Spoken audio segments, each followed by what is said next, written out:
Stellar Blade is a new action RPG that draws inspiration from Souls-like games as well as traditional hack-and-slash games like Devil May Cry and Bayonetta. It's set to drop exclusively on PS5 April 26, 2024, and leading up to its launch, the dev team decided to release a free demo available right now for download, and it took the internet by storm. People praised the fast-paced action, the tight controls, and the titillating character designs.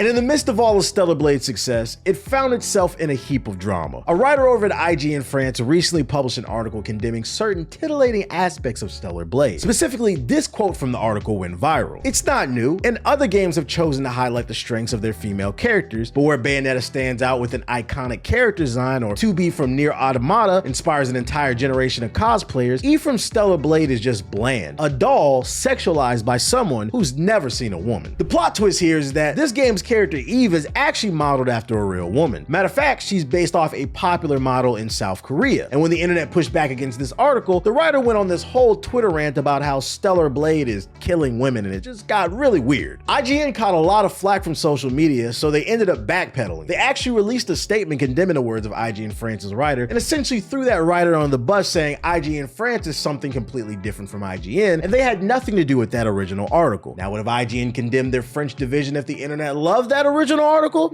I'll leave you, the viewer, to come up with your own conclusion on that one. Instead, I want to shift your focus to what I learned in the midst of all this Stellar Blade demo hoopla. What I learned is that game demos are back, and I'm hoping they're back in a major way. See, kids, I'm an old man in their 30s. As someone who was born in the year 1990, I had the pleasure of saying I got to grow up in an age where damn near every game had a demo before release. These demos came in a variety of creative ways as well. You got demos for free inside of games that you had already purchased. Demos sometimes came with gaming magazines, and you even got demos for free when you ordered from Pizza Hut. Pizza-powered PlayStation giveaway right now for $9.99. Buy a large one-topping Pizza Hut stuffed crust pizza and get a PlayStation demo disc with cool games. Some of my fondest memories come from the days of when game demos were just readily available to everyone. I remember 8-year-old me wore out that Spyro the Dragon demo when I got to play it that one time at Circus City, and I'll never forget the original Saints Row demo that dropped on Xbox 360. See, there was a glitch where if you lined your car parallel up against the wall that blocked you from the rest of the game, then got out your car, you could phase through the wall and explore areas the demo didn't want you to. And don't get me started on the PlayStation 1 demo for Final Fantasy VIII with Squall in the game. I played that for the first time on my PS2 because my family was too poor to own a PS1 when that was hot. Also, we were too poor to get PS2 games because they were too expensive and we didn't have a memory card. So instead, we had a Final Fantasy VIII demo that I got for free. And that Final Fantasy VIII demo went triple platinum on my PS2. I honestly thought it was the full game at one point because that Final Fantasy VIII demo has so much content on it. When demos were in abundance, it was a great thing. And it made sense for them to be in abundance at the time because when I was a kid, gaming wasn't as big. So to make a sale, it was naturally harder. So demos became a staple in the industry all the way through probably like the mid to late Xbox 360 PS3 era. It was around the time of the PS4 Xbox One era that you had noticed that demos really weren't a thing unless you had PC and you were on Steam. I mean, you'd get an occasional demo, but it went from being normal to becoming scarce. And I wish I had a logical explanation as to why game demos died, but I don't. So I decided to hop on Google and do some research, and all I could find is old forum threads from almost like 10 years ago discussing this very topic. I found a couple decent answers, and the first one reads like this. There are few reasons demos aren't as made as often as I could think of. First, demos are usually produced by a separate dev team, and they have to pay those people to develop something they're giving out for free. It's a waste of a lot of money in the budget that could go towards adding features or fixing up an extra few bugs. Second, demos show the interested consumer what a game is probably like. So if a consumer plays a demo and doesn't like it, then the company loses a potential buyer for their game. Not putting out demos helps companies, usually AAA, maximize their profits more because there are probably a lot of people that would determine their purchase of a game on their experience from the demo. And I understand where this is coming from, mainly the first part about costing dev teams more. Game development cost is going up, so if they have to cut corners somewhere, I guess it halfway makes sense to cut development on the demo. I guess my only issue with this is, if your game is good, honestly, then you have nothing to hide. Stellar Blade is a perfect example. To keep it a buck, I was not too interested in this game before playing the demo. The gameplay trailers did nothing for me, and the sexual aspect had no influence on me either because I'm a grown-ass man. Before the demo, I would have most likely skipped it or just waited for it to go on sale if it got decent reviews. But after playing the demo, it's now a day one purchase for me. And side note, if you'd like to know why it's a day one purchase for me, I'll leave a link in the description box below to my first impressions video on Stellar Blade's demo over on my second channel, Hokage Highlights. As for the second comment I found in the forums of why some people believe that game demos have disappeared, disappeared, I'd like to highlight what this gentleman said. Game demos have disappeared because people will pay for demos now. The crazy part about this comment is this is from a Reddit thread from almost 10 years ago, and in my opinion, I believe this statement is still true. What he's saying is what I've been saying for years. The beta is the new demo in most cases. These companies prey on your ignorance. Somewhere along the line, many gamers have been tricked into believing they are truly beta testers, making a difference in their favorite upcoming game. I mean, don't get me wrong, some betas are actually betas, but most these days are just game demos hiding behind that title. A perfect example of this is Call of Duty. Every year, they conduct a beta like 3 weeks before the game drops, and it's locked behind pre-order in the game. This is not a beta. That is a demo. There is not enough time to change anything significant in that game when you're that close to release. There's a multitude of reasons as to why, too. Most obvious being that programming is hard. You change one thing, it's bound to break another, so devs are constantly trying to clean up code. And I highly doubt they want to clean up tons of code right before release. Also, when you submit your games to digital storefronts, there's a whole process you have to go through. Microsoft, Sony, and Valve do several quality checks to make sure their game is working, and each update is said to cost a ton of money for the dev team after that. That's why XDefiant ain't out at the time of this recording, and I don't know if it's ever gonna come out because it was supposed to come out like 2 years ago when they did their beta, which was a real beta. I'll give them that. It was a real beta. Anyone who believes their feedback is taken seriously 2 weeks before the game drops is insane. That is a demo that you paid for, not a beta. Real betas usually involve the player signing some type of NDA before they're given super early access to help shape the game. Not early access like 2 weeks before it comes out to stream to their Twitch or YouTube channel, which by the way, that's just free promo to the corporation. Now for the third and final reason on why game demos have disappeared, I decided to do something a little bit different, and I decided to ask Chatbot GPT why game demos became less prevalent in modern gaming, and this is what Allen Iverson had to say. Several factors have contributed to the decline of video game demos in modern gaming. Number one, cost and resources. Creating a demo version of a game requires time, effort, and resources from game developers and publishers. With the increasing complexity and scale of modern games, allocating resources to develop a separate demo version may not be deemed cost-effective. Number two, marketing strategies. The traditional role of demos as a marketing tool has evolved. Developers and publishers have shifted towards other methods such as trailers, gameplay videos, and beta access to generate height and interest in their games. These methods can reach a wider audience and may be perceived as more effective in generating pre-orders and initial sales. Number three, risk aversion. This is a concern among developers that releasing a demo could potentially harm sales if the demo fails to impress players. If the player has a negative experience with the demo, they may be less likely to purchase the full game. Developers may prefer to rely on curated promotional materials to control the initial impression of the game. Number four, changing distribution platforms. The rise of the digital distribution platforms like Steam, PlayStation Network, and Xbox Live has changed the landscape of game distribution. These platforms offer alternatives like early access programs, limited time free trials, and refund policies, which developers may find more appealing than investing in standalone demos. Number five, focus on monetization. In some cases, developers may prioritize post-launch monetization strategies such as DLC, microtransactions, and subscription models over free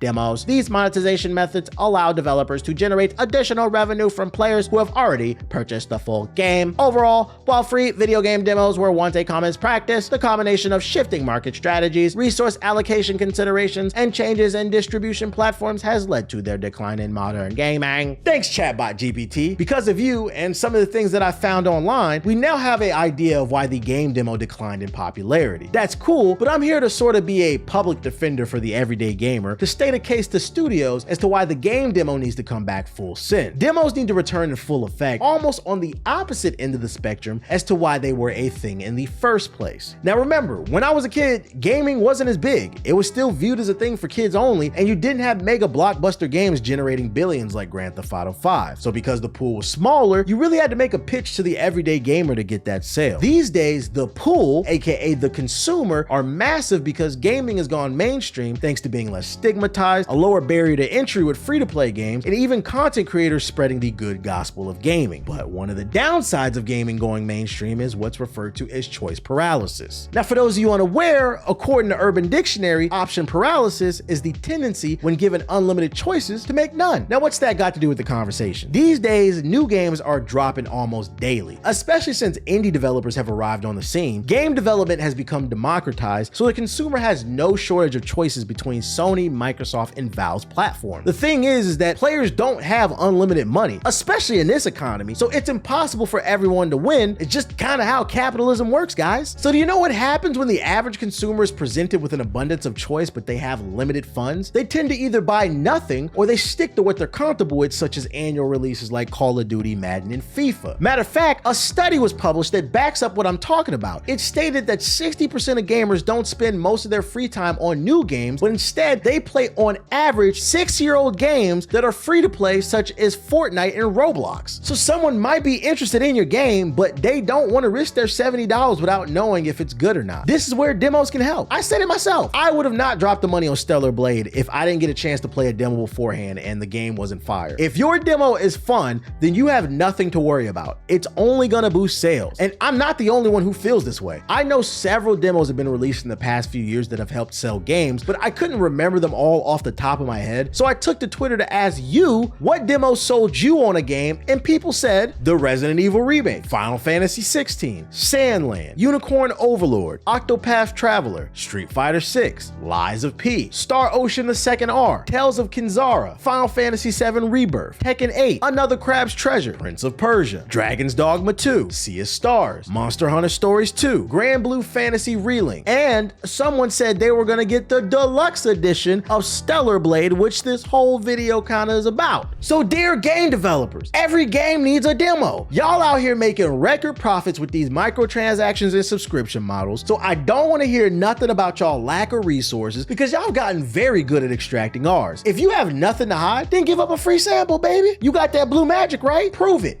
Quit being scared and compete for my dollar. A perfect example of a game that needed a demo is the recently released Battlefront Classic Collection. It's ass, and if you want to know why, while also getting a good laugh in the process, then click the card on the screen right now.